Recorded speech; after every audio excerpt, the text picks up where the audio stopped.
Mm.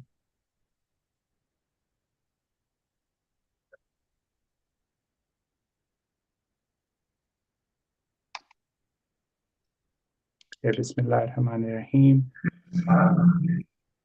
Thank you for joining us on this webinar for April.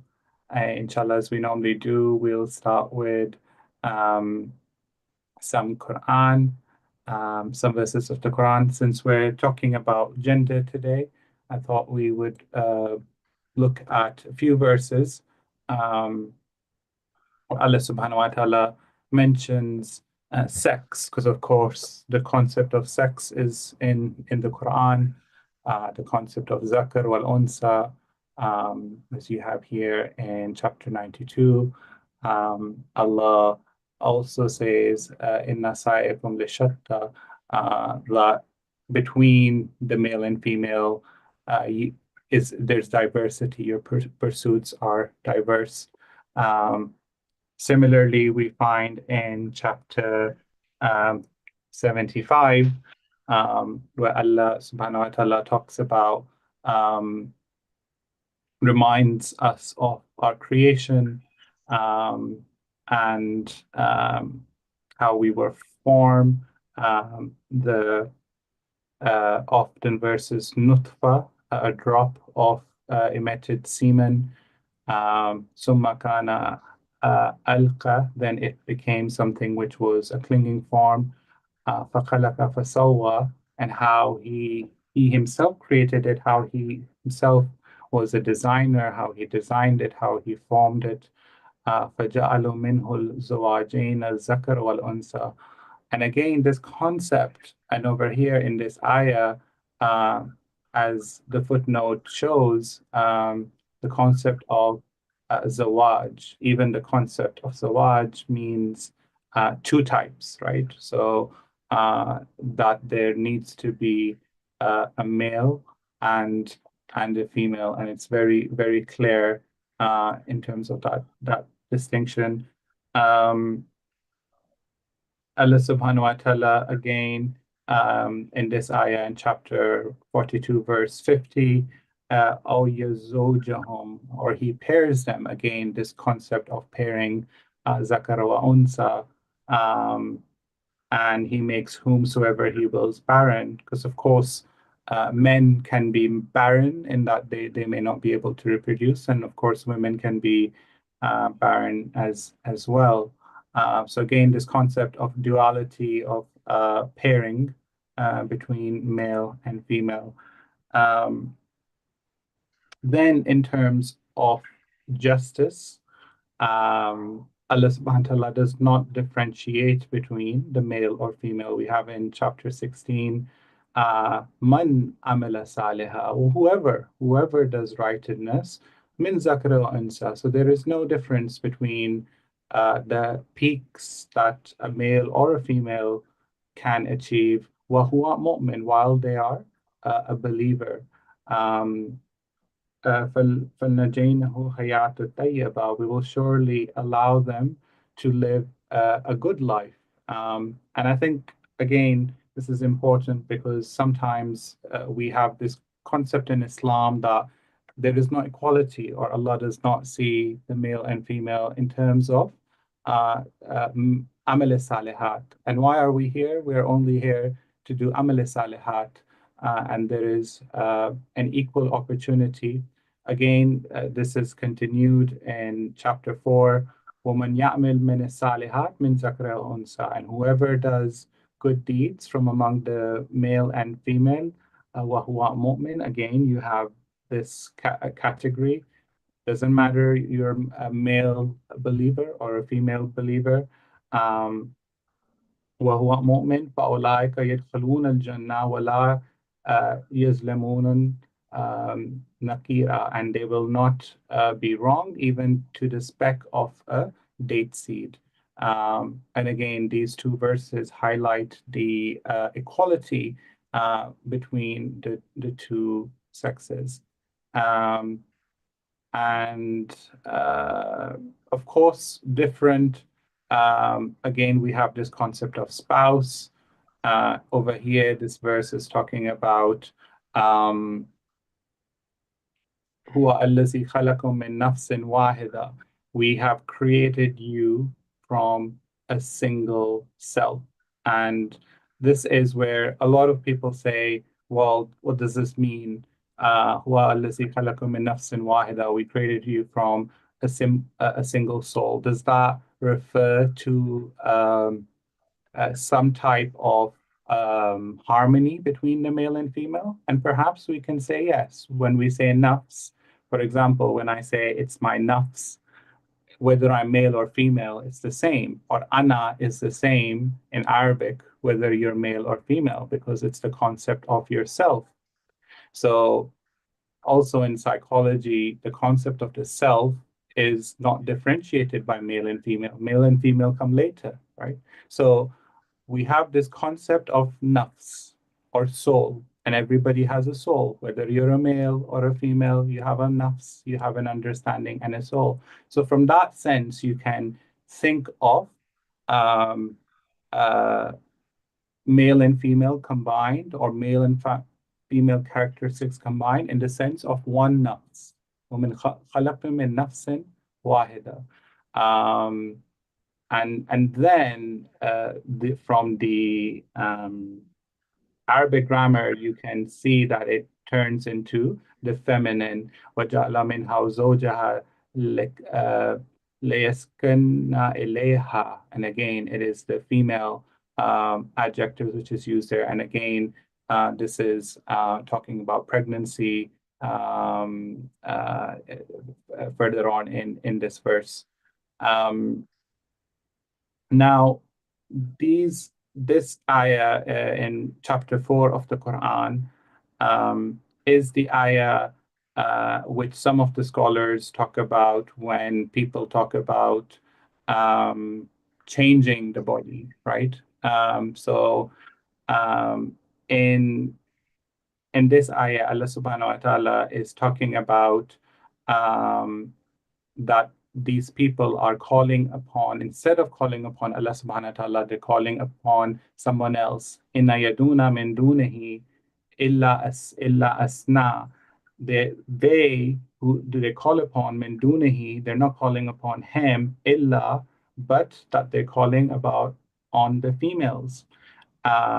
And then Allah subhanahu wa ta'ala says, وَإِنْ يَدُونَ إِلَى شَيْطَانٍ مَرِيدًا, that actually, in fact, they are calling to none other than a shaitan al-marid, a defiant Satan.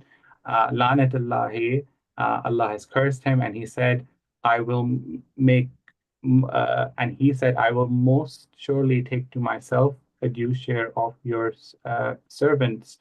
And this is obviously the shaitan which is speaking.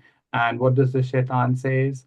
And I will most surely lead them astray and fill them with fancies, and I will surely command them so that they most surely slit the ears of the cattle, and most surely I will command them so that they will surely alter the creation of Allah. So this verse, وَلَا أَمْرَنَهُمْ فَلْيَغِيرَنْ خَلْقِ اللَّهِ, so that they will change what Allah created.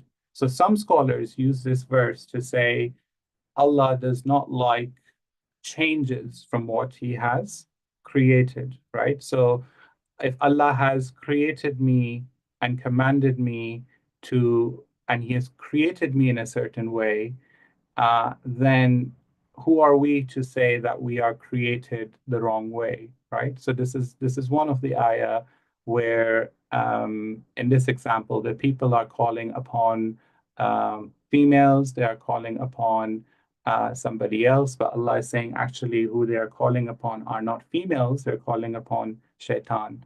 Um, Similarly, this concept of change we have in chapter 30, um, فَأَقُومْ وَجْهُ الَّذِينَ حَنِيفًا. So set or move your face towards the deen, which is Hanif, the upright religion.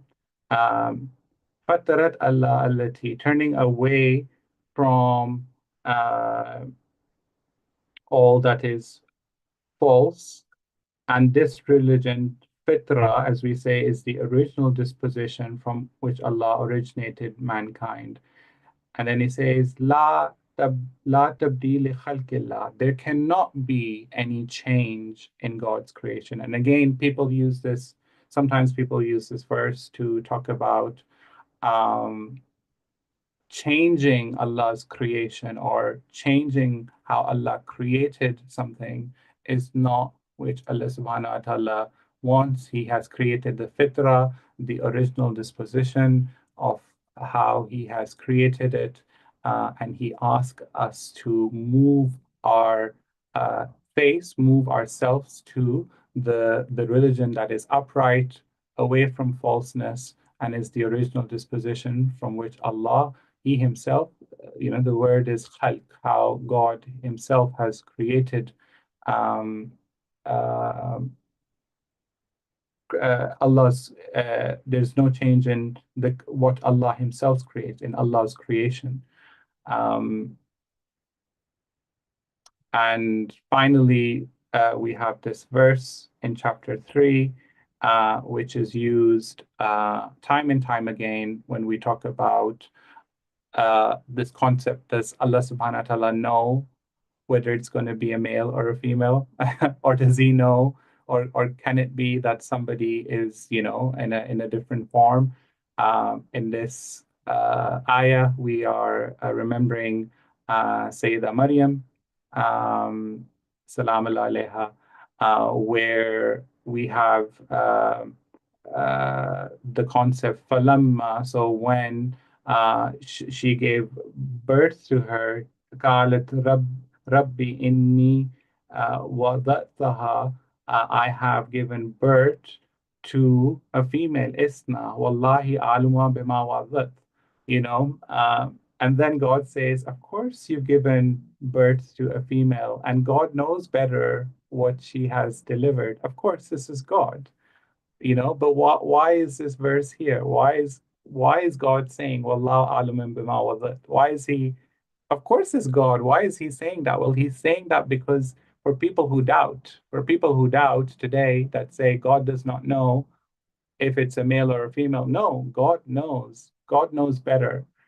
So even though she's saying, "Oh, subhanallah, I have a female," as all we would do when the birth of our child comes, and at that time they didn't have technology perhaps to tell them whether it's going to be a male or a female, and then she says, "Subhanallah, I have a female," but God is saying, "Well, I know that is who I gave you. I gave you a female," and then even more than that, what does Allah subhanahu wa ta'ala says? وَلَيْسَ ذَكَرَكَ الْأُنْثَى وَلَيْسَ ذَكَرَ الْأُنْثَى. And the verse laysa, never, not at all, never is the male like the female. So there's a clear distinction between the male and the female. And of course, God knows better. God knows better in terms of that it was going to be Maryam, salam alayha, and her status is known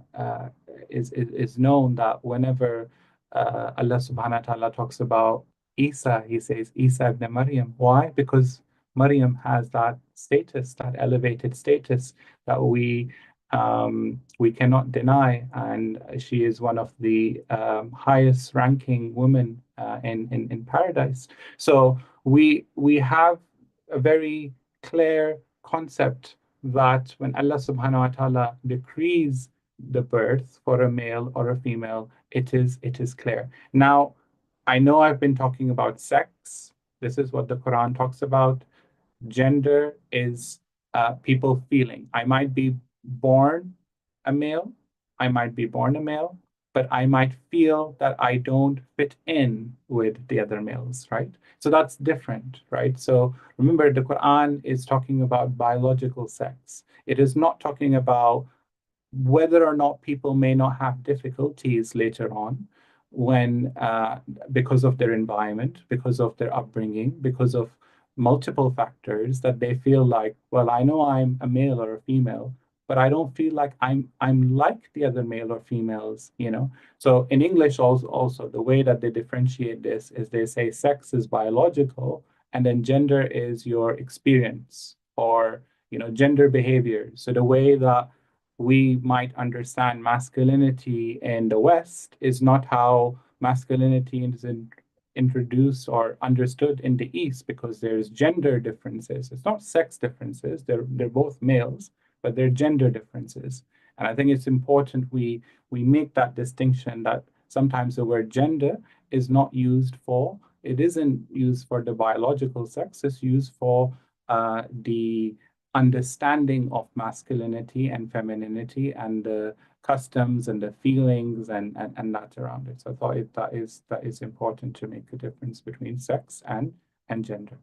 Um, just some updates from us. If this is the first time you are hearing of us, we are a peer support organization for Muslims, men and women who have same-sex attraction or gender identity issues. We have multiple circles. We have two circles for men. We have Arabic circles. We recently have put in a Monday circle for men. We are also looking for volunteers. MashaAllah, we are getting a lot of people interested in our circles. We are looking for volunteers to help us lead these circles if you are interested and if you've had experience before in leading a group or leading a group therapy, then please do contact us. Um, I now move on to the subject of our talk. I'm so happy that we have Brother Sahal Nurani with us. Just a brief introduction of him before I hand the webinar over. Um, I actually came across Brother Sahal. I was reading a few of his um, uh,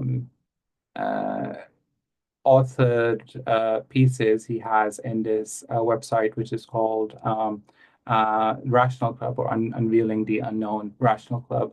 And I thought it was great because sometimes we do not get, or people are shy to talk about this topic, or people don't address this topic in terms of gender identity. And we're very happy. And I know he mentions Walt Heyer in this article as well. Maybe we will know more about that story on this webinar as well. So but look out for Rational Club, look out for Brother Sahal and his articles there. He also has opened a YouTube channel, which he has shared, and I'm sure this is start to something great. May Allah bless him. May Allah give him tawfiq, inshallah, to do more and more.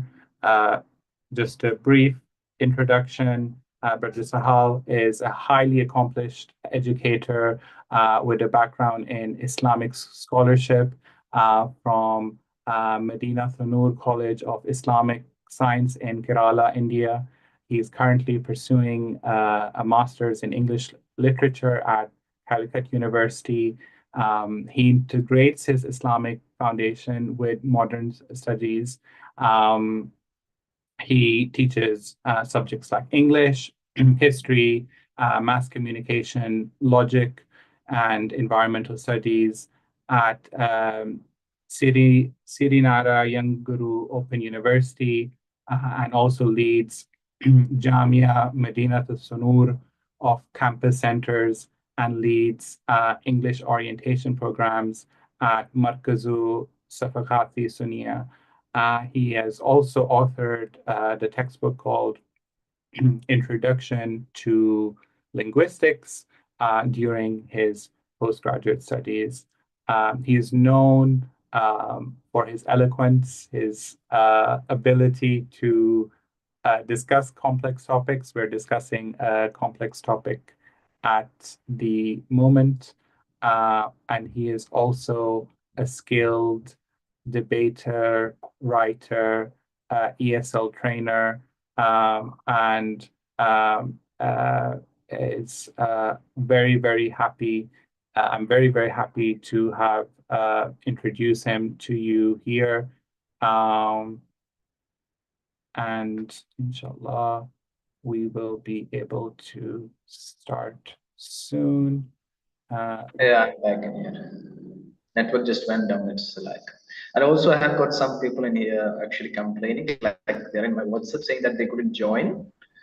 I don't know Okay, what's wrong. that's odd.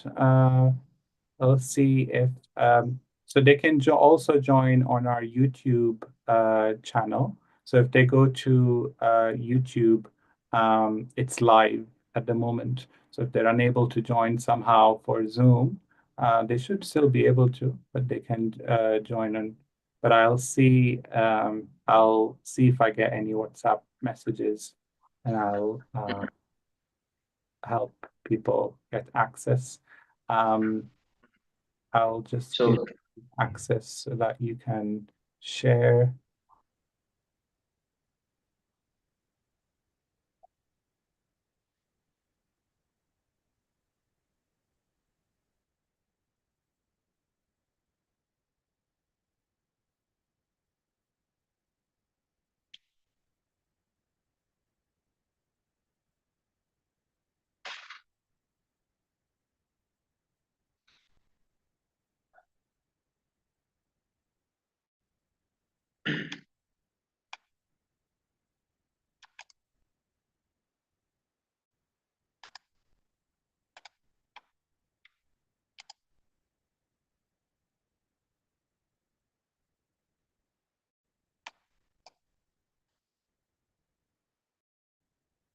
so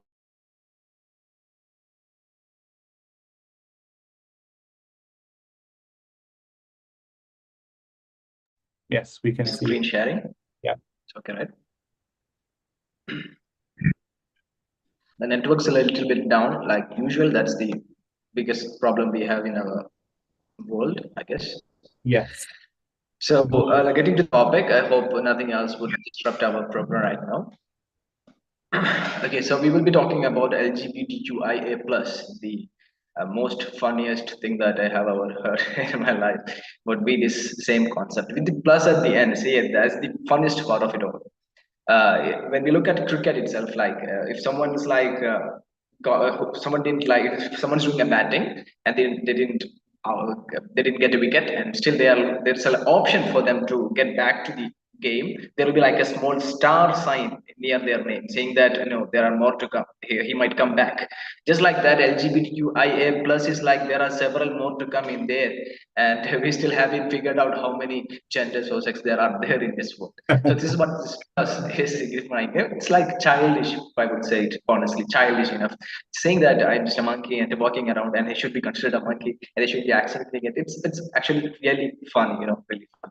I even had a chance to look into a gender thingy, like we have these pop-up menus where we could just pull it down and look what different types of genders, like male or female, are the usual ones. But there was once I have seen it with my own eyes, right? The idea, it was like there were like space cats.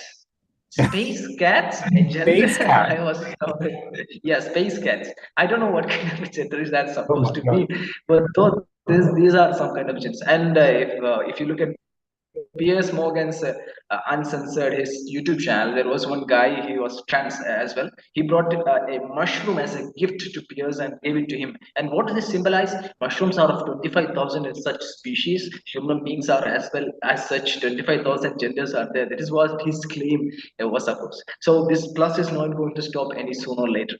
So this is I'm actually supposed to introduce myself as well. Yeah, I'm pretty sure Ali Jafri has given you a great introduction, but still, like I'm right now at Marcus Knowledge City in Kerala. I'm based in Kerala, in Kozhikode, especially Calicut.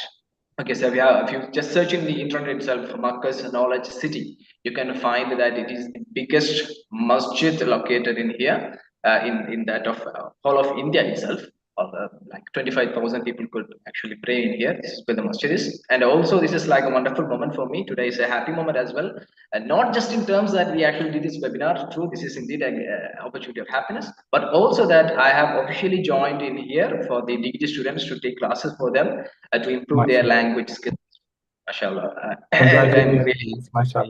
yeah, yeah. The only thing that I'm really afraid at the moment is our technical errors, which which might happen in going at all. But let's get to the topic as such, or we won't be going anywhere.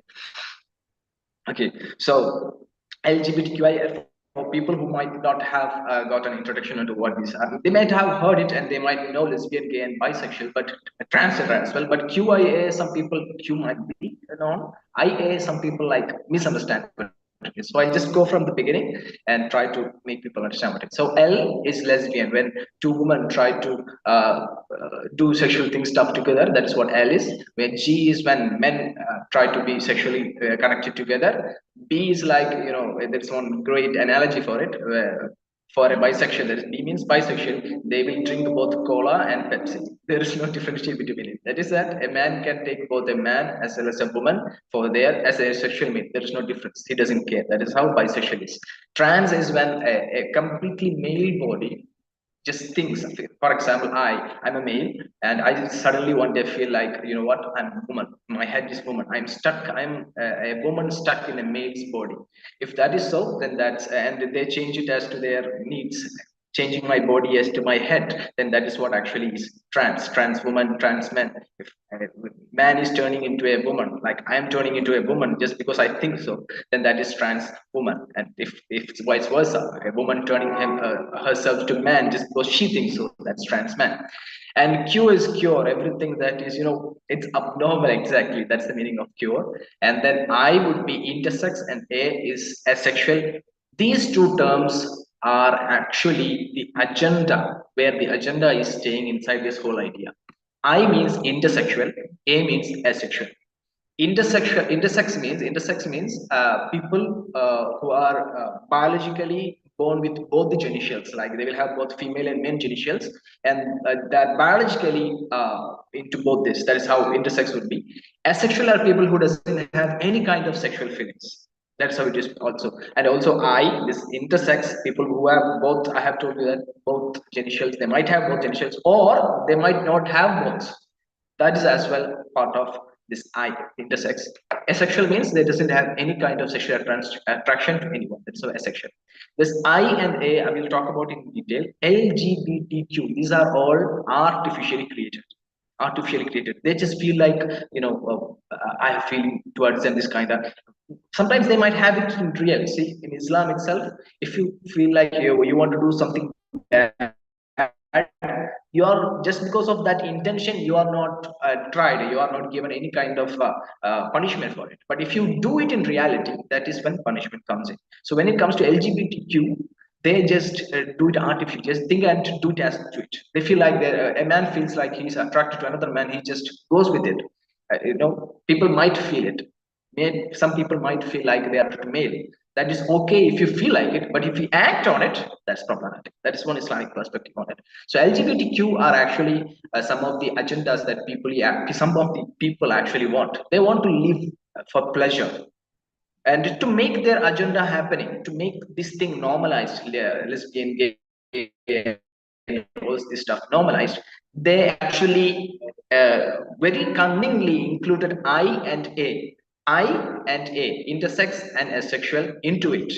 Both I and A are biological problems, while LGBTQ are mental problems. They tried to blur the gap between these two, and if someone would accept I and A, they might have to accept LGBTQ alongside it.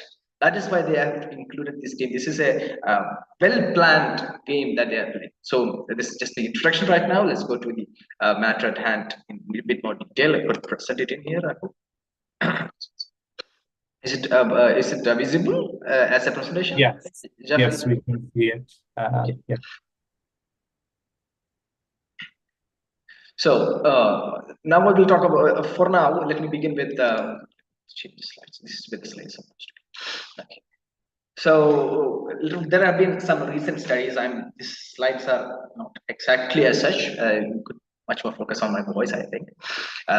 There is a team called Pew Research Organization. They are the most authentic source today in any terms. The whole world is accepting that. This Pew Research Foundation has conducted a study, and in that study, they have found out that back in the days, people were in much more attracted towards LGBT concepts. They were completely against it. They felt like it was completely pure, as it says. It's not, or it is not normal. It's abnormal. That's what it was before. But today, when Pew Research conducted the research, they found that progressivist, Western, marketing, big by business tycoon, capitalist countries are accepting this concept much more. They are saying that it is natural. This is what Pew Research Foundation found. So some might, using this research, say that several people are accepting it. Capitalist countries, big companies are accepting it. Why can't you accept it? If someone makes this claim, we have to understand one thing. Just because a lot of people accept something doesn't make it true.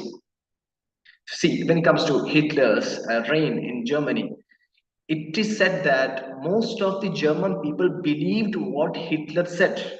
They actually believed it that Jews were to be terminated. And just because they think like so, it didn't make that termination or the killing of those Holocaust thingy happening a real good thing. Just because a lot of people think something, it doesn't make this thing good. So if someone is making the claim that LGBTQ is good just because some capitalist big countries are accepting it, is not a valid argument. That's just an introduction. If someone is going for Pew Research, you can just search it in the internet, Pew Research, and they have done the studies on LGBTQ. Okay, so okay, so they have several strategies on to how to extend this idea of LGBTQ.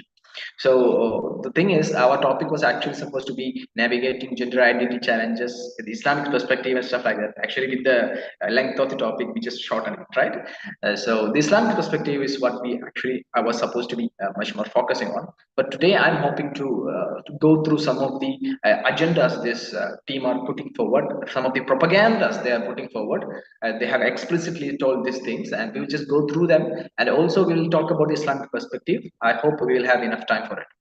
Okay, so the biggest strategy that this LGBTQ community today is using is this. If you look at the screen, you find that they want people all around the world to talk every day. Why is that? So that people feel like this is normal stuff. Everyone's talking about it. People will just think that this is normal. Once they start hearing it everywhere, LGBTQ, this and that, they'll think, oh, this is just normal stuff, and they will just get into it. This is one of the most planned game that they have played, and they have succeeded in it. Even our discourse in here is like a success for them in a minute access. They have tried very well to make this thing normalized, and in a sense, they have succeeded a great deal. If you look at Brazil, they had once conducted a grand march of this LGBTQ community. Almost 50 lakh people 50 lakh people marched in that program, and most of them were like naked. They didn't even wear anything. They just program. So what the biggest plan that they did behind the scenes of LGBTQ is that they tried to make the world made the world discuss this matter everywhere, so much so that people feel like this is just normal stuff. Everyone talks about it. The old generation might understand what is the problem here, but the new generation will think this is normal and they will just go with it. That is one of the they have come with it. That is the agenda, and that has happened. I will bring you the references of where they are saying this as we go on. Okay, then this is another technique they use: victim portrayal and heroic forming. This is another two techniques that they use. Before we get into the techniques, I will provide you the name of the book where they have explicitly said this is their agenda as such. The name of the book is After the Ball: How America Will Conquer Its Fear of the Gays in the 90s. It's there in the slides as we move forward. It's a very good book. Once more, After the Ball. It's a very good book. Yes, yeah. Yeah, it's very good. after the war, how America will conquer its fear of the gays in the 90s. This is the book, and they are bringing out some agendas, some propagandas onto how can they expand this LGBTQ community's acceptance around the world. And to be fair, they have actually succeeded in bringing most of those agendas, even though we know that we actually know it from the bottom of our heart itself that they are moving with that agenda. But even by knowing that, they have succeeded in making LGBTQ, I think, just like normal stuff. In Kerala is supposed to be like God's own country, but in here itself, they have come a great deal. They have conducted a lot of programs. Today, even in ninth standard, they have got this NSS program, like some kind of student scheme. In this scheme, they are teaching them about gender and sex differentiation and this gender dysphoria stuff. That much strong they have become. Okay, so this is other game they play, victim portrayal. They will victimize themselves. We are the minority, we should be accepted, we are the victims here, why don't you stay with the victims? This is another technique they do. So when you feel like someone's a victim, we automatically, psychologically, we just feel like, we should stay with the victims, they are the poor ones. This is one among the games that they are playing. Another one is heroic farming. If someone transitions herself or himself into whatever gender he thinks, like space cat or whatever, uh, what happens is that they will just heroify him, if that's a word itself, and they will just portray him as a big hero who actually did a very good big deed. This is another technique. So first off, they want the whole world to talk about it and normalize it, and the next one would be victim portrayal. They feel they make us feel like they are the victims and we are the pursuers, we are the predators. And the third one is heroic farming. They will just personify, not personify, like heroify, that's the word I would use. But heroify whoever tries to transition themselves and call them a hero. This is the great person who actually changed himself into something that doesn't work. That's another fun with it. If a woman transitions into a man, or a man transitions into a woman, the thing is, these things, if they do the SRS treatment, these things won't work. Today's science couldn't do it. It's just like, one of my teachers had told me that even if they transition into a man, the thing is their genitals will be like these old pendulum clocks. It will just keep on moving, nothing will happen with it. That's another thing that he used. So this is what happens. So they will heroify this person who transitions and calls them that this is the greatest person of all time. This is their agenda, part of their agenda as well. Also a media representation strategy. This is another technique they use. They will just go, this is the technique they say, when it comes to social media, they try their maximum to bring the transgenders above in the society, call them great and heroify them, while people who talk against this kind of atrocities, they are actually put down, they are suppressed in the media. So when people gets into social media, they feel like, what, LGBTQ is clear because, everyone supporting them while the other guys are being spat on, so they will just go with it. So this is another technique they use, media representation strategy. And also intolerance labeling and suppression. This is the same technique today that Israel is using against whom? Against the pro-Palestinians, right? They will say that, what, you're anti-Semite, you are talking against us whenever they feel like they are stuck. This is the same thing they do here. They will say that you are talking against transgender, we are the minority, you did bad thing, and they will label them intolerant. This is another technique they are using. And also suppression. If someone is trying to talk against or trying to even do a study against, not against, like that's against this transgender system. Let's say if someone is, we have got examples, I'll go through it. Some of the people were trying to actually study the detransition. So transitioning is when men turn into woman or woman turn into man just because they think it. But there is detransitioning as well. For Walt Heyer is the best example that I have just mentioned before. Walt Heyer was a man who transitioned woman and later changed back. There was no actual going back there. Once the factory settings is changed, we cannot bring it back to the first factory settings. It will just be stuck with what you have. See, that's the thing, it won't work. So understanding the problem with these things, he actually started a new site trying to bring in sex regret. The kind of site is there. People who are feeling like they want to transition could actually go into the site and get advice and understand the problems behind transitioning and all that stuff. So this is another thing, but these activists are trying to suppress his sites, suppress his studies and stuff like that. We'll talk about in detail. So that is another thing. They will label them as intolerant. If someone is trying to talk against them, they will label them as anti-Semite, kinda intolerant, and also suppress studies and stuff. Okay. These are just like an overview of what they do. Let me show you the next slide where I have prepared it in a bit more detail. Okay, so we are, just like we have told before, they are trying to normalize the LGBTQI movement, make people feel like it's normal, and also they are opposing treatments. See, when it comes to someone's mind, see, let's talk about myself. If I'm a man, okay, I'm a man. And also, if I'm feeling like I'm a woman inside my head, if I'm feeling like I'm a woman trapped in a man's body, there are two options in here. The first option is that I can change my biology as to my brain. I mean, not my brain, my thought. I feel like I'm a woman, so I can change my body into a woman. That's one way of doing it. That's what transgenders do. The other way is to change your brain as to your body. The scale is different in both these cases. In the when it comes to transgenders, the LGBT community, their scale is that their brain is the ultimate. Their thoughts are the ultimatum. They feel like the thought is ultimatum. So if they feel like they are woman, they have to change it. But when it comes to our understanding, we keep biology, the existing reality as the scale, and change the rest. There are several benefits to this. Okay, so I will talk about it later, but right now we have to talk about Mick Davidson. Mick Davidson, you can see it in here, right? Davidson's idea on treatment for individuals struggling with sexual orientation face significant opposition. So Mike Davidson was a person who actually gave therapy to people who actually tried to transition. So he would give them sexual orientation classes to actually bring them back to the understanding that instead of changing your whole body as to your brain, you could just go to a psychiatrist and it's all done. No big deal.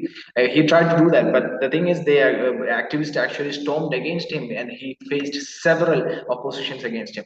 This is just one example. Mick Davidson. Another one would be Kenneth Zucker. Kenneth Zucker. Okay, he actually explored treatment options. He actually explored treatment options so that people who feel like this transitioning, they could just go to this treatment and without much of a fuss get out of it. He actually opened clinics for it. But activists, this LGBTQI activists, got in front and made him close his shops. I mean, not shops, his clinics. Okay, this is what they did. This is why am I showing these examples in here? Is really important right now. The thing is, in a democracy, let's call it a democracy as such. It's not a democracy, we know. Democracy is actually funny. Donald Trump is playing games with the taxes today we have. That is another funny thing. But in this democracy, if you look at transgenders and their ideas behind it, transgenders can actually do whatever they want. That's true. That's how democracy functions. We cannot we cannot like make them stop it, but we can talk against it. Just like they can talk for it, we can talk against it, right? So if transgenders would have had just done their stuff and stood aside, we wouldn't have made that much fuss. We don't hate them as such. No, individuals, they are all right. But the thing that they did, the bad thing, the sin, we call it as sin itself, and we will stay against this. But we are not having individual problem with them. Okay, so the biggest problem that today we are facing, Muslims especially are facing with this matter is that they are suppressing every single attempt that human beings as such are making to try to change their brain as to their biology. If I am as a man feeling like I'm a woman, this activist will come to me if I'm saying to them, you know what, I'm feeling like I'm a woman, I just want to change my body parts. They will come, okay, you know what, big deal, you can do that, we will support you, everything. But once I tell them the other way around, I'm feeling like I'm feeling womanly in my head, but I'm male, you know what, I just want to see a psychiatrist, I just want to do treatment so I could just change my mentality. They will throw you out. They are suppressing. This is what the examples of Kenneth Zucker and Mick Davidson is saying. This is the biggest problem.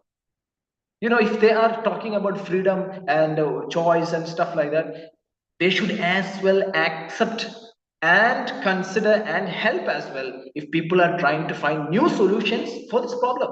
I asked ChatGPT how much fund is to be allocated when someone is transitioning from man to woman or woman to man, and it told me, ChatGPT told me that 1,50,000. I mean, even in Wow.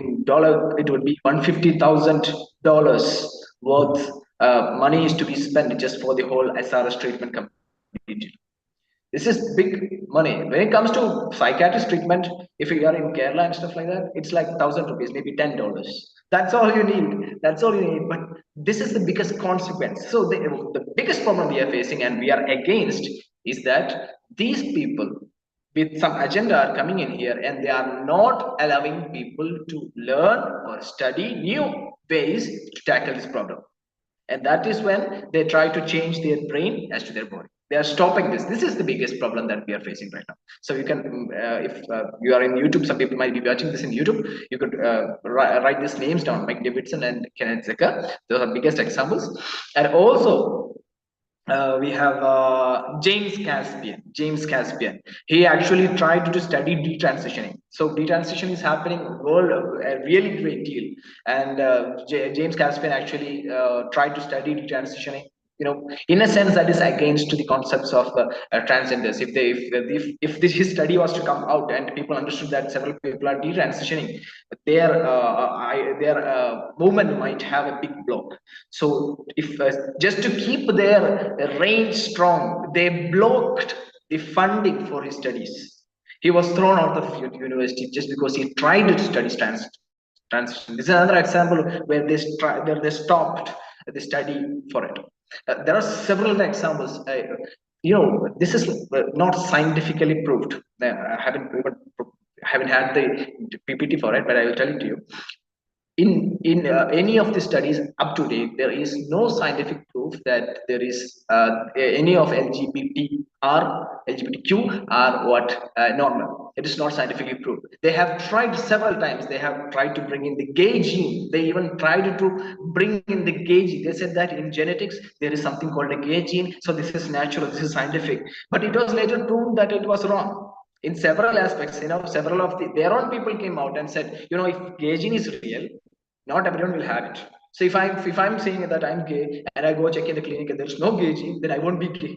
So several people from themselves itself came out and talked against it. It was thrown out. There were several studies. There are several other studies. You can just go through my essays that I have explicitly performed, which are these chromosomes. They said are gay stuff and like that. They have tried it, and once they understood that science is not going to back them, once they understood that science will never back them, they started using political influence, and that is how they succeeded. For example, APA is American Psychological Association. Is the biggest association which talks about psychological disorders and stuff like that, and they have got a big issue, a book. They issued like this today. They have issued fifth. It's called a DSM, which stands for Diagnostic and Statistical Manual of Mental Disorders. Diagnostic and Statistical Manual of Mental Disorders.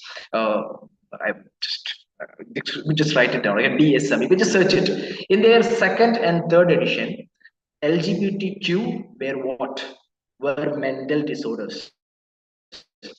It was mental disorder. It's still available in the market, maybe. But since the fourth edition, there was a sudden disparity. This APA team turned into two.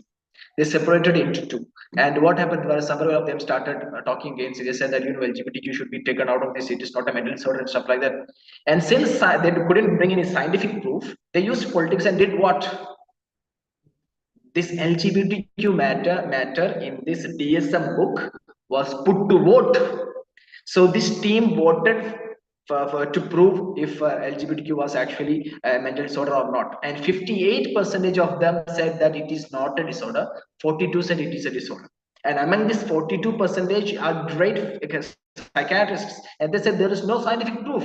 But this is the only matter in history where science was put out in a scientific matter. They did a voting to find out. This is so funny. It's like I'm one day coming and said, what? Water is not H2O. It is HO2. HO2. Okay. It's not H2O. And I put into voting and I found out that, you know what, it's actually H2O. And several people just voted, and that's voila. This is the funniest thing happening in the history. This is going to happen until the end of the day. I know doomsdays. I don't know. When we look at the history and all the things that's happening today, we feel like, you know what, doomsday is tomorrow. That near everything is there happening. So I just giving you out an example. So research limitations are there. They block researchers like James Caspian and several things that I have told. They are actually trying to bring them. You know what? Who is playing behind the scenes is actually the market, the capitalist market. Like I said, 1,50,000 or $150,000 is to be spent for an SRS treatment. Considering myself, let me see, if I'm a doctor who actually does SRS treatment, I'm going to support them all day long. You know, I'm making $150,000 for just one single person. How much money can I make? 50 lakh people from Brazil. This is not I can make a lot. It's a market is playing this. They have in that Brazil's 50 lakh people coming program. It was Nissan, the car company, that actually sponsored the program itself. So this is the biggest example. Just one example. There are several companies. Corporatism is what is creating this whole order that we think today. No, it is actually a well-planned liberalistic idea. We feel like we are doing what we want, but actually they are playing. They are playing you well. They are puppeteering you. That's what is happening. Okay, these are some of the examples. We haven't got enough time to go through everything. Let me go to the Islamic perspective soon enough. Jeffrey, how much time we have got left? Yeah, we have about 15 or so minutes still left. Yeah. Okay. So we have, since we have 15 more minutes, I'm going through some of the arguments they make regarding this, and then we will go to the Islamic perspectives. Okay, regarding this matter. Okay, so the first claim that they make is that it's natural. It's natural. They said that the whole thing of behind this thing is natural. I have also said about it when they tried to bring in the gauge and stuff like that. They tried to make it scientifically provable, but it is not natural. Everyone knows that, and also they base it on animals. They say that, that actually are homosexual. So even when it comes to animals, this is normal, this is natural. So human beings can also do it. This is what they say. Okay, but the thing is, if you look at animals itself, there are several animals, including pigs and even cats, that eat their own babies. So okay, this is natural, right? We can eat our own babies then. Just because animals do it in a lot doesn't make that the human being should do it. It doesn't make it natural for human beings. Also, there are studies that these cats and pigs misunderstand them, because when they get out of pregnancy, they feel immense hunger and stuff like that. That's why they are eating. These are another studies. But at the end of the day, just because animals do something doesn't make it natural. That is the thing. And also they are showing a blind eye towards all other species. Not every animals are homosexuals. Most of them, not most, almost every one of them are what, heterosexual. Okay, that's the thing. They are just they're saying, they just want to make it a claim. That's all it is. Okay, so it's not natural just because animals do it. That's the first argument. And the next one would be, it's I didn't present it, right? Okay, okay, it's genetic. That is what they tried. They actually tried to include the gay gene into it, but it didn't work. They brought in several things, but at the end of the day, it wasn't genetically possible. That's the other argument. We have talked about it. And the next one is a human right. That is what they use today. They say that individuals have the right to choose their sexual orientation freely, and denying this infringes on personal rights. So they're saying that any human being can just, accept or just say whatever they are. There's no need for a gender to be assigned when they are born. They can just turn 18 when one day and just say that they are a man or a woman. That's how it's supposed to be. They call it a human right.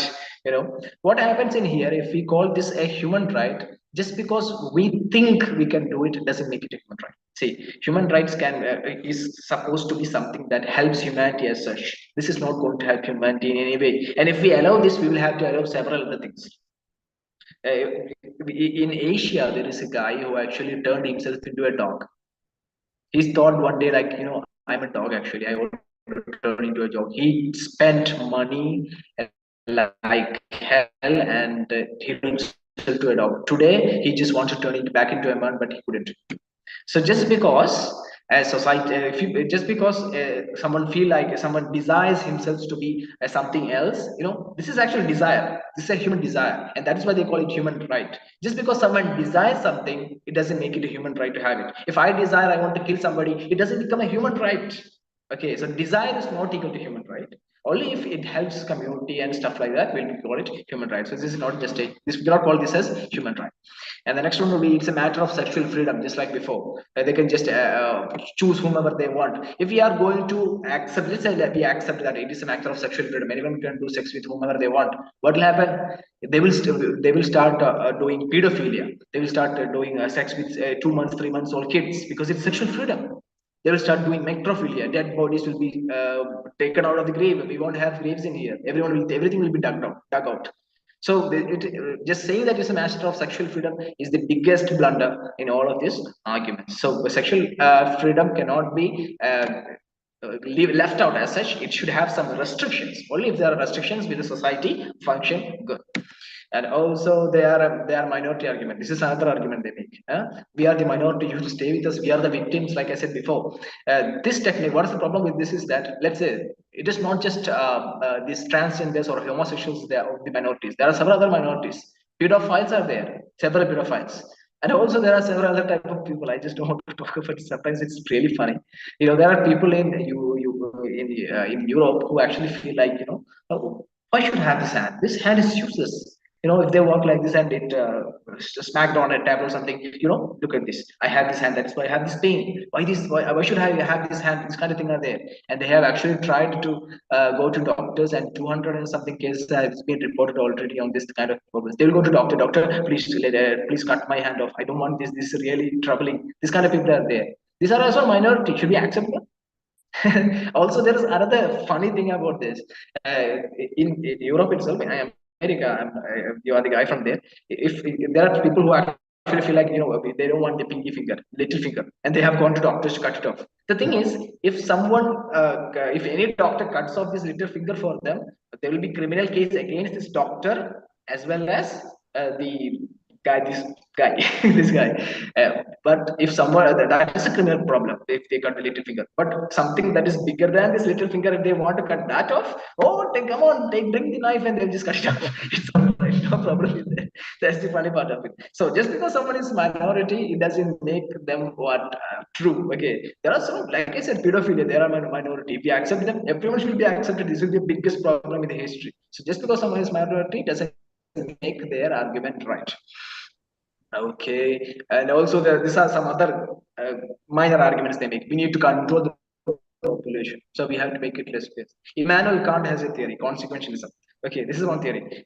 As to his theory, if a argument is brought out, he will just generalize it in a broad manner. For example, uh, let's talk about gays and lesbians. If the whole world becomes lesbians and gays, what will happen? There will be no more kids. There will be no more. We will be living like maybe 100 years and done. No more human race, right? So that is bad. When you need to control the population is the another blunder's argument. If you look at China, for example, China was a country where population was too much and they started reducing the number of kids, right? And today they have gone down. India is the biggest one right now. Whatever said, once they understood the problem with it, they are not having young kids. They are having old people who can't do anything. Now China understood the problem with it. Now what happened? China today has implemented this idea that they are going to bring in. They have already implemented it, that every company must have bedrooms in their offices. Why? If employees feel like they need a free time, they can just take a partner and go in the bed and do sex in there. They should do it. Why? Because they want more kids. So reducing population is not a good idea. Controlling population, we need population. Human resource is the most powerful thing, and we need it. That is a, that's a lame excuse in there. And also we have many orphans who will look after the biggest problem in the history. You can be a heterosexual and also care for the orphans, right? That they won't take it just because we want to be a lesbian. So they're just making lame claims at this point of time. So these are some of the arguments they make, and it's just pointless. Okay, so that's the argument. I think we have very little time, so let's get to the Islamic perspective right now, very fast. So we will talk about hormone treatment, which is allowed, which is not allowed. So when it comes to hormone treatment, like I'm a man, I want to become a woman, and if I'm taking hormone treatment because I want to become a woman, I'm biologically male, but my mentally I feel like a woman, and I'm doing the treatment, that's haram. We cannot do hormone treatment against our biological traits. That's how it would be. In a nutshell, it's brought down. But what is allowed? See, for example, I'm a male and I'm from some other male. I'm a male and I feel like my testosterone are going down. I can do hormone treatments there because biologically I'm a male. My just there's a small reduction in my hormones, so I'm just taking it for the increasing of the. I'm not changing my biology as such. So if you don't want to, if you're not going to change your biology and just make improvements in it, that's okay. You can do hormone treatment. But if you are trying to change your whole gender identity and stuff like that, and trying to transition into something that you are not, and that is prohibited. That's about what hormone treatment. And next, let me go to next one. This next one. Yeah, next one is plastic surgery. So plastic surgery in Korea is like the headquarters of plastic surgery. We know that, right? They do plastic surgery a lot. They just can't live without it. So when it comes to plastic surgery, breast augmentation for female as a human being. Like I'm male, I want to change my whole body into woman kinda. That kind of plastic surgery, haram, very easy.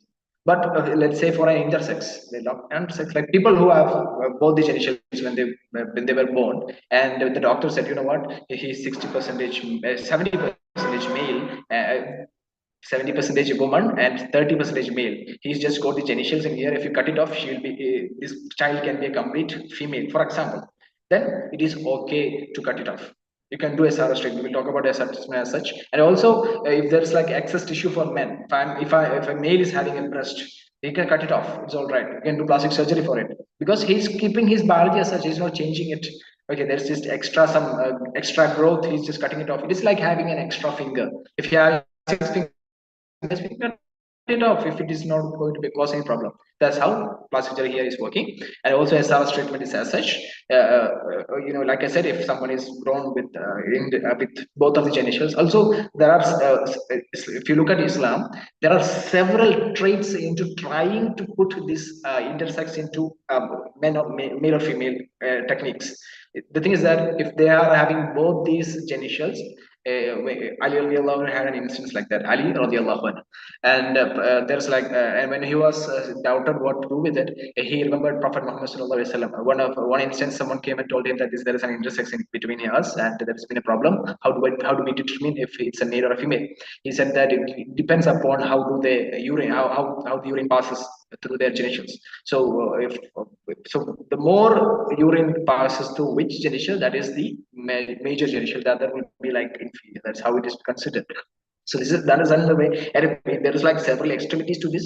If someone is like in doubt with it, they can reach out to me. I can reach to YouTube as well. So those are several techniques that Islam is trying its best to categorize them to either male or female. See, there's like extremity to say. If both are functioning, both are urine process comes to both, then it looks at which one starts first. If both starts together first, then it looks at which ends last. This much, and there is even more to it. For now, this is enough, and it's trying its best to categorize them into male or female. But there are minorities where 50-50 percentage happens. That is what intersex is. They are the ultra minority part of it. They are 50-50 percentage, like male and female. They cannot determine what it is. But still, there are some options in Islam to determine it. But at the end of the day, they are very down. So these kind of people who are 70 percentage male female and 30 percentage is less, or any that kind of percentage, they can do sex reassessment surgery if that is not going to cause them any harm. Otherwise, if someone is biologically completely male and just want to transition to woman, that kind of SRS treatment is haram. Okay. Okay. With the time running, I don't have some examples. We just have to put in here. Walt Heyer, like I said before, he turned himself into a woman for 8 years and came back, and he understood what's the problem behind it. He understood the problem behind transitioning and detransitioning. He actually was a male and later turned into a woman, and then again turned into a male. But the thing is, his genitals did not work properly like it did before. So today science cannot do it. So he understood the problem behind this, and so he started that site and tried to bring in people who actually feel like transitioning. He brought them in and talked to them this kind of thing. And also one of the most important example, since I'm a Keralite as well, Ananya Kumari Alex. This is Alex was the original name. He transitioned himself to a woman and called himself Ananya Kumari Alex. This lady in Kerala even stood for elections. She participated in elections, but she didn't make it. But the thing is that she suicide killed herself. She did suicide, and there was a note in her suicide note. She wrote that she had to use 18 menstruation pads a day. 18 menstruation pads a day. What does this mean? And a menstruation pad can catch 8 hours worth of blood. 8 hours worth of blood can be captured in a single pad.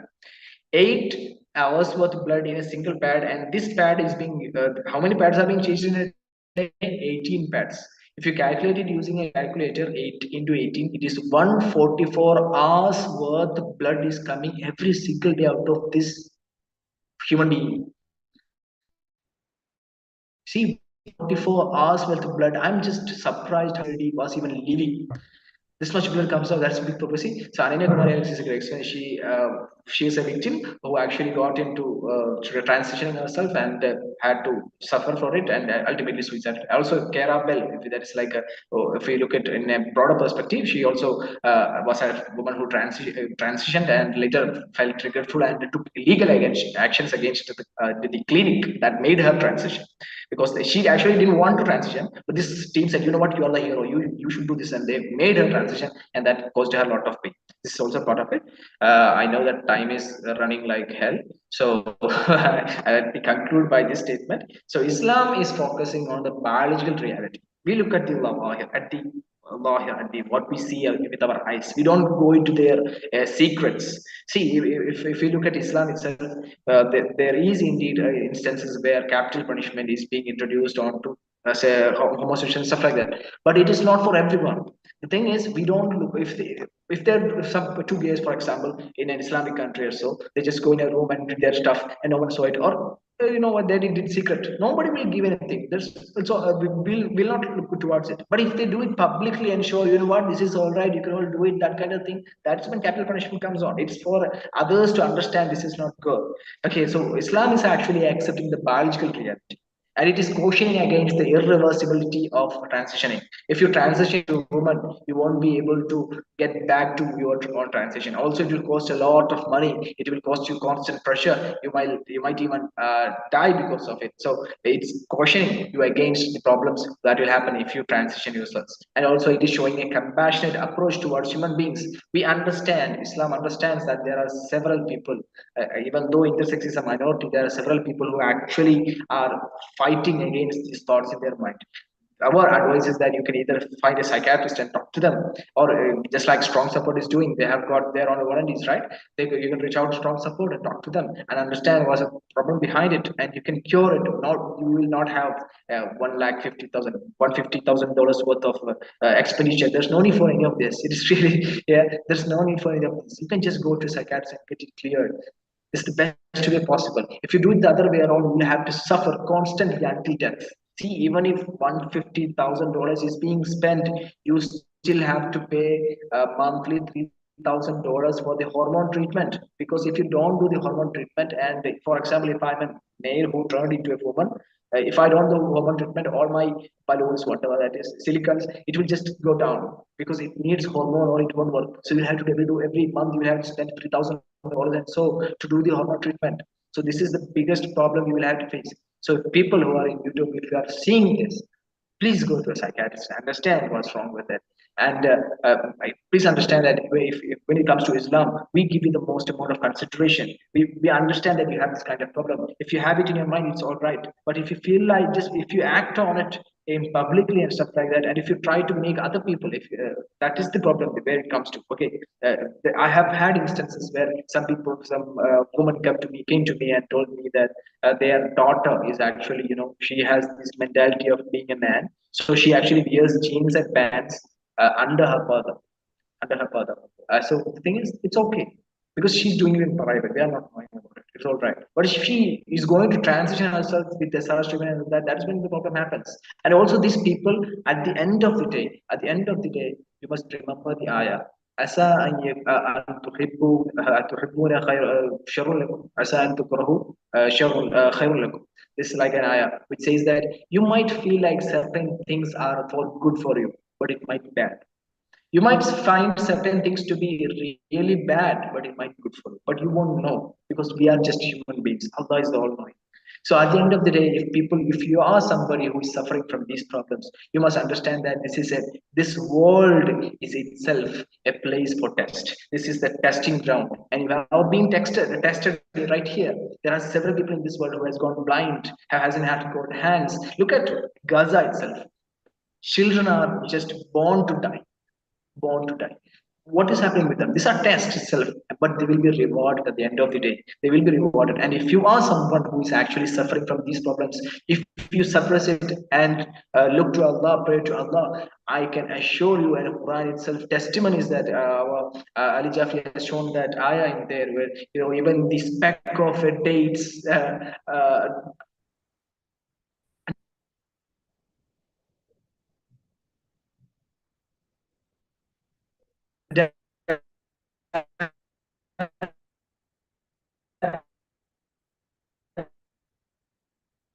onto your rewards will be shown. So every single thought that runs in the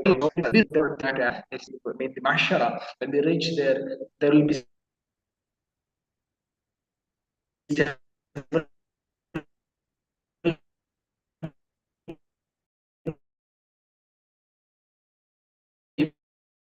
people who go into Jannah as such. They had to have gone to Jannah really easy. This is how Akhirah would be. That is how it is supposed to be. That is how Islam is teaching it to be. So when mental problems in themselves and they couldn't stay against it, I guarantee you that you will be rewarded and you will reach Jannah really fast if you stay with Allah. Islam gives you the best possible way. Also, when it comes to transgender thing, it talks about it. All the rules and regulations for women, for transgender, not transgender, they intersex and stuff like that. Islam is talking more about them in the part of inheritance. If you look at the kitabs, inheritance is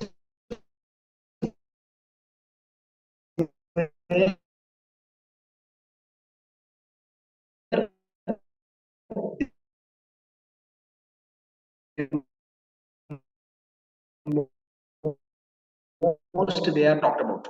And what let's consider her as these human beings as a woman, then she will be given that inheritance as that of a woman. Later on, if she is known to be a man, it's not a she, it is a he. Then what happens? Islam says that her other half should be given, her inheritance should be given as such. Okay, if vice versa as well, this thing happens. So Islam is giving them inheritance. Islam giving her whole consideration. In the akhirah, she will be rewarded the most. He or she, whomsoever. So basically, this test that you are going through, this is the ultimatum for you. If you succeed in it, and inshallah, we will meet at Jannah. I mean, we won't be going. We don't know if we go to Jannah. We just pray for us. May Allah take us all to Jannah. Ameen ya Rabbil Alameen.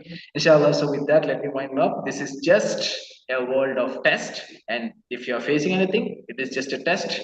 Hold on, go to psychiatrist, get it gone. If it is still not going, understand that this is a test, and if you can hold it yourself, understand you are still winning it, and at the end of the day, you will find it there in the akhirah. Allah will reward you, inshallah. With this, let me conclude. Assalamu alaikum wa rahmatullah. Thank you so much for that quite detailed talk on firstly the narrative and the Actually, Ali, we had a lot more to talk. Several sites I have. Oh I'll use yes, yeah. sometimes a restriction. Yeah. No, you covered quite a lot in that time, and mashallah, it started with the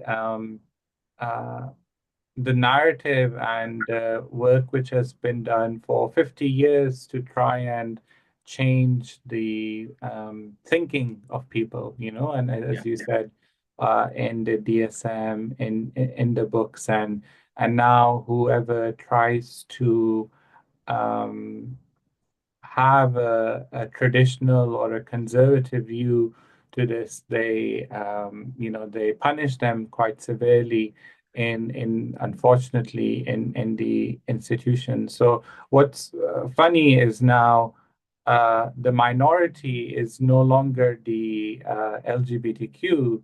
The minority is the people who are suffering with this, but they're not getting the help that they want. So they are now becoming a minority, people who struggle with either gender identity or struggle with same-sex attraction.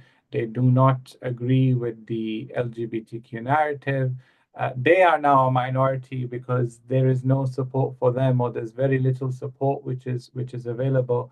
And mashallah, you put it well in terms of how they have succeeded in many fields, um, and rounding it up with the Islamic perspective, where Islam is the uh, Islam clearly says that accept your reality. Don't try and change your reality. If you are struggling, it's okay. You're struggling. Try and get help with the struggle. Don't change yourself, completely, as in gender identity, changing the body, or even in homosexuality, where they change the whole concept of marriage and raising children. But that you say, okay, I have gender identity issue, I have same-sex attraction. It's okay. I can still, I can still be I can still function. I'm still a Muslim. If I have gender identity issue, I have these things, and I really liked what you put in terms of the compassionate approach. Islam has a very, very compassionate approach to these issues. Jazakumullah khair. Uh, we open for questions. So if you're on the YouTube or you're on Zoom, please feel free to open up for questions as we take, inshallah, we take the questions forward. Let's see if there are any questions which have come through. Let me just see. So you can, if you want to ask a question, you can ask through the Q&A on the Zoom, which is available. If you're watching on the WhatsApp, then sorry, on the YouTube, then you can also ask the questions there. So feel free to put in your questions.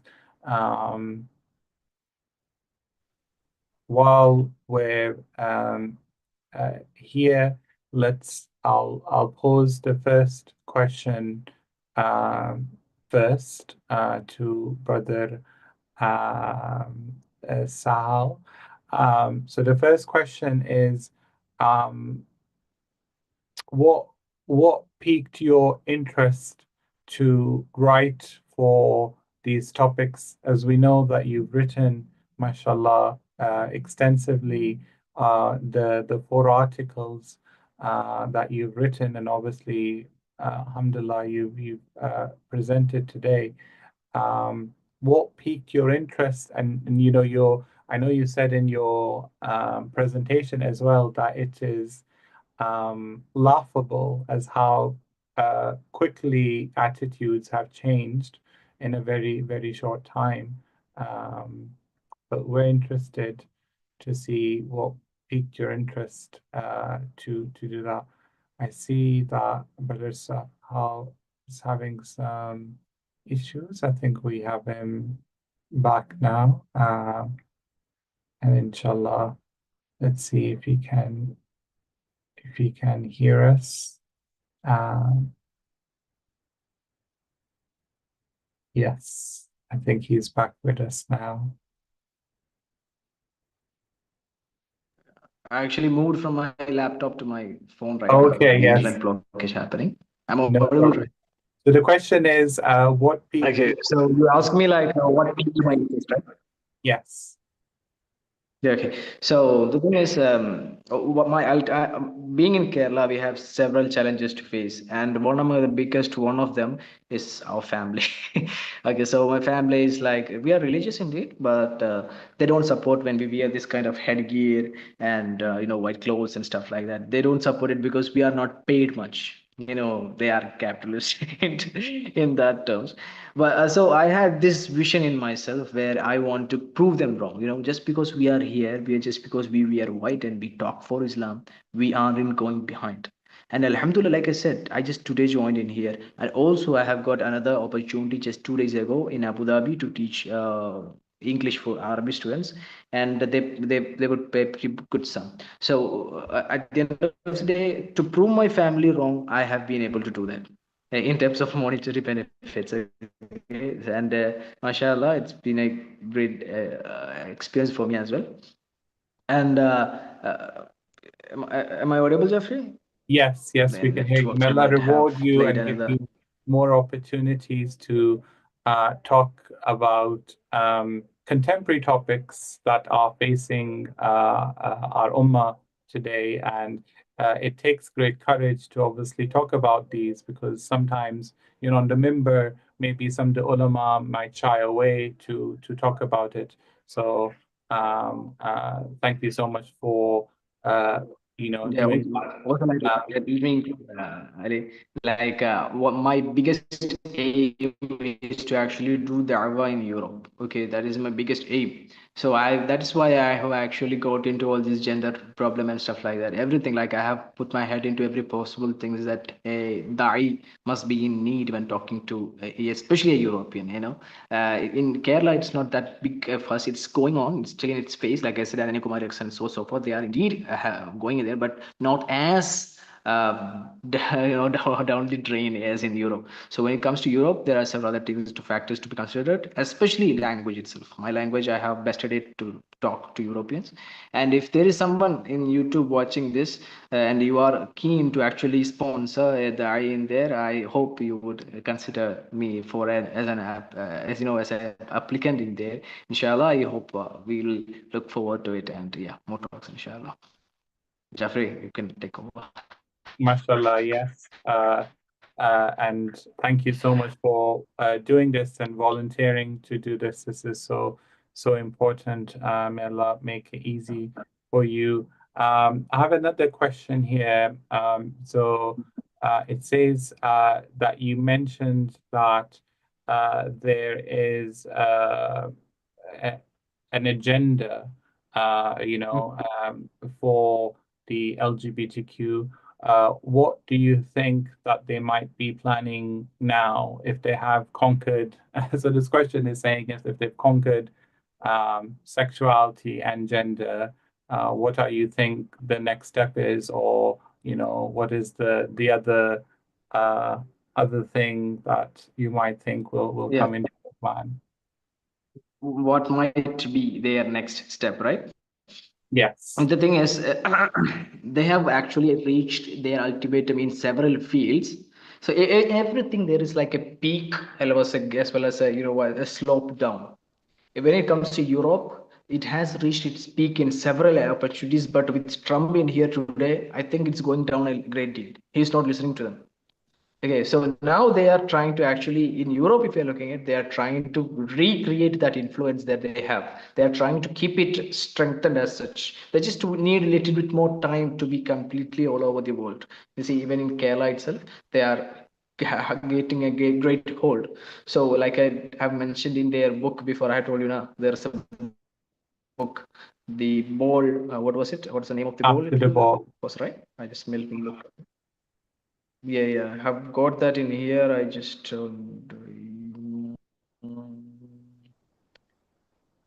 I just don't remember what was the name of it. Okay, the name of the book was After the Ball. Yeah, After the After the ball. Ball: How America Will Conquer Its Fear of the Case of the 1980s. Yes. Since we didn't have time, I couldn't go through the agendas they had. Okay, there are several agendas. I have a separate slide for it. Since we hadn't had time for it, I didn't go through it. So today, what they might be doing is that they are trying to hold on to what they have. hold on to that peak that they have with Trump at the head, and people all over the world focused on something else with Gaza in the hand. People are not much more interested into homosexuality and stuff like that to talk about today. They are much more focused on Gaza. They are much more focused on the games played by Donald Trump. So what I think is that they are trying to hold on to that energy that they had. They have reached a peak. They have made the discourse happen all around the world. They are victimized themselves, and they have 50 lakh people in Brazil, not child's play. 50 lakh people actually were there. So they have actually reached in a great way the peak. Now they are today. They are trying to hold on to it, and with the doomsday theories at hand, with eschatology, where religion and doomsday are being studied. What I understand is that this hold on will eventually succeed, and at the end of the day, we will have to ask people to, could you just move in there and do sex because we just want to walk this spot. At the end of the day, will happen, and it looks like they might succeed in this attempt as well. It's just a perspective. So today, they are trying to hold on to their legacy to not break it off. They're just waiting for the right time to strike back again. Yes, and of course they Definitely. plan وَمَكَرَهُمْ وَمَكَرَ اللَّهُ وَاللَّهُ خَيْرُ الْمَاكِرِينَ, so I would say, of course, they plot, Allah plots, and Yeah, he's the biggest plan. yes, absolutely. And it is important to kind of see, like Brother Sahal mentioned the book, to see that there is a strategy, and they have had that, and you are seeing um, today what has been work of long time before. They have been planning gender identity, for example, as a concept 60, 70 years ago, and it is now that they have it's no longer become a concept, it's become a belief now. It's not no longer a theoretical concept how it was. So you can clearly see the funding and the push on these beliefs, and how they've been, especially in Europe and in the US, how they've been pushed very, very heavily in our education. Um, um, I know that even in India we do get cases, especially for same-sex attraction, for example, where people are struggling. We did a session with our brother Taqwa Over Queer, which is based in India as well. Movements which are there, which are hoping to help people who might be struggling with sexual identity issues as well. But I would like to thank Brother Sahal for his time, his effort, his fantastic, I would say, very well presented slides in summarizing very um, Mashallah. heavy topics, I would say, heavy topics condensed in a short amount of time. I thought it was done very well. Any closing remarks, Brother Sahal? I give over to you.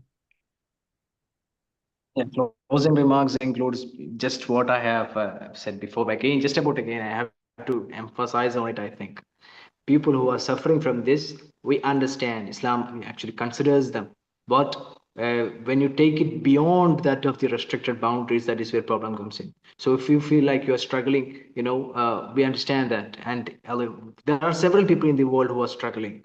We cannot all give them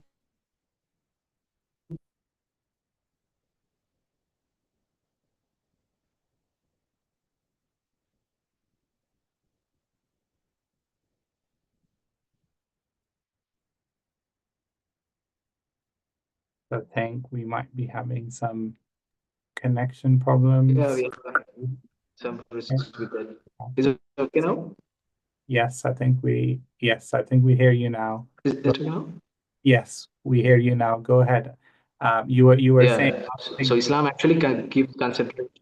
yes, Islam understands, right? So you were Yeah. saying Islam understands But if we go beyond the boundary, then it becomes difficult for us. It's not difficult for Allah, it becomes difficult for us. Yeah. And some might think that transitioning themselves into a woman is the best possible, relief for them. That is what Quran says. عسى أن يكون يحبون شيئا فهو شر لكم. You might think that's something that you feel like good it is, but it might be bad for you. You might feel like transitioning into woman is the best thing for you, but it might be bad for you. And who can give you the final word? Just Allah, because He created you. He knows what's good for you and not.